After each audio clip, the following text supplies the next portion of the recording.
Dans l'actualité aussi, depuis l'arrestation de Mohamed Amra le 22 février en Roumanie, les interpellations se succèdent. Tous sont soupçonnés de l'avoir aidé durant son évasion meurtrière à Incarville ou durant sa cavale qui a duré 9 mois. Membre du commando, guetteur ou encore logisticien. Les dernières informations avec Alexandra Gonzalez, Maxime Brennstatter et Mathias Tesson. C'est toute une galaxie qui se dessine autour de Mohamed Amra, arrêté ici, en Roumanie. 18 personnes aujourd'hui mises en examen, 8 autres toujours en garde à vue depuis hier. Des suspects au rôle bien déterminé.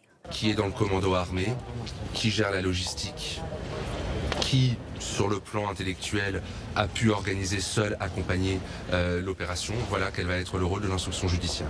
D'abord, le commando armé au moment de l'évasion. 5 silhouettes apparaissent sur la vidéosurveillance de l'attaque. Les enquêteurs pensent avoir arrêté une partie d'entre eux. L'un, reconnaissable à sa démarche particulière. Chez un autre, de façon inattendue, des vêtements tachés de sang dans un sac poubelle, similaire à ceux du commando.